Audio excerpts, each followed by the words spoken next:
Positivism Hindi channel प्रेक्षकों को स्वागत। हिंदी के प्रमुख कवि एमपी कमल जी से लिखी हुई भारत के वीर सपूत लोकमान्य बाल गंगाधर तिलक की जीवन गाथा को आपके सामने प्रस्तुत करना चाहती हूँ। आज के अंक में पत्नी के मृत्यु के बाद तिलक की हालत कैसी है, अब हम जानेंगे। पत्नी की मृत्यु के बाद तिलक का मन बैरागी हो गया। वैसे तो तिलक स्वभाव से ही एक अच्छे दार्शनिक व विचारक थे। उन्होंने जीवन के रहस्यों को समझा था और आध्यात्मिक ग्रंथों का गहन अध्ययन किया था। पत्नी की मृत्यु के बाद वे जीवन और कर्म के रहस्य पर और गहराई से सोचने लगे। वे अपने परिवार के सदस्यों के अतिरिक्त अपने मित्रों को भी पत्र लिखा करते थे। उनके हर पत्र में किताबों की मांग रहती थी। अध्ययन और चिंतन में उन्होंने अपने आप को इतना निमग्न कर दिया कि अपनी दिनचर्या देखकर जेल अधिकारी हैरान रह गए। वर्ष 1914 आरंभ होते ही उन्हें अपनी रिहाई की प्रतीक्षा रहने लगी। रिहा होते ही अपने पुत्र पुत्रियों के बीच पहुंचकर उन्हें सीने से लगाकर सांत्वना देने की उनकी बड़ी तीव्र इच्छा थी। उनकी अनुपस्थिति में माँ का साया बच्चों के सिर से उठा गया था और वे बच्चों को पीड़ा से मुक्ति दिलाने के लिए कुछ न कर सके। यह एहसास उन्हें बहुत सालता था। 1910 और 1911 के बीच उन्होंने जेल में गीता रहस्य नामक पुस्तक लिखी थी। जेल से बाहर निकलकर इसे अंतिम रूप देना था और प्रकाशित भी करना था।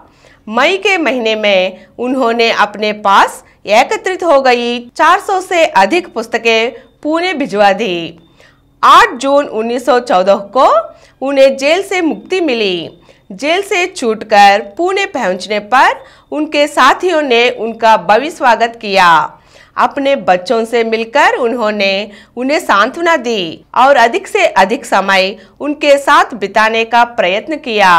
परंतु जैसे जैसे लोगों को उनके रिहाई का पता लगता था, उनसे मिलने आने वाले की संख्या बढ़ती गई।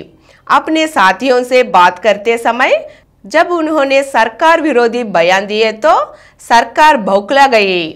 उसने उनके घर के बाहर पुलिस का कड़ा पहरा बिठा दिया। जो भी तिलक से मिलने आता, पुलिस उसका नाम व पता लिख लेती। सरकारी कर्मचारियों व विद्यार्थियों को तिलक से मिलने पर पूरी तरह रोक लगा दी गई। तिलक के लिए यह स्थिति असहनीय थी। उनके राजनीतिक वर्तमान और भविष्य को समाप्त करने का सरकार फैसला कर चुकी थी और देश को उनके नेतृत्व की आवश्यकता थी। तिलक अंदर से छटपटा उठे। वे जनता के बीच जाने को उत्सुक थे और सरकार उनके व जनता के बीच ऊंची दीवार बनाने पर तुली हुई थी। 4 अगस्त 1914 को परिस्थितियों ने करवट बदली। प्रथम विश्व युद्ध छिड़ गई। ब्रिटेन ने युद्ध में उतरने की घोषणा कर दी। तिलक इस सिद्धांत में पूरा विश्वास रखते थे कि इंग्लैंड की कठिनाई भारत के लिए एक सुअवसर है। यह सुअवसर इतिहास ने तिलक की ओर मोड़ दिया था, परंतु खराब स्वास्थ्य और बुढ़ापा उनकी कर्मठता के आड़े आने लगे था। अब उनकी आयु 58 वर्ष थी। फिर भी उन्होंने हिम्मत नहीं हारी और अवसर का लाभ उठाने के लिए मैदान में जुट गए। अब उन्होंने अपने जीवन के 3 लक्ष्य बनाए।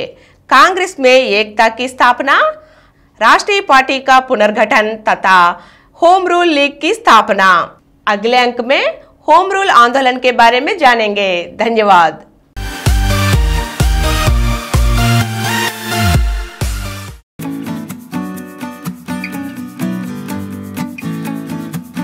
Download Samaram multi-channel app and watch your favorite channels from your mobile. App available on Google Play Store and subscribe to the channels.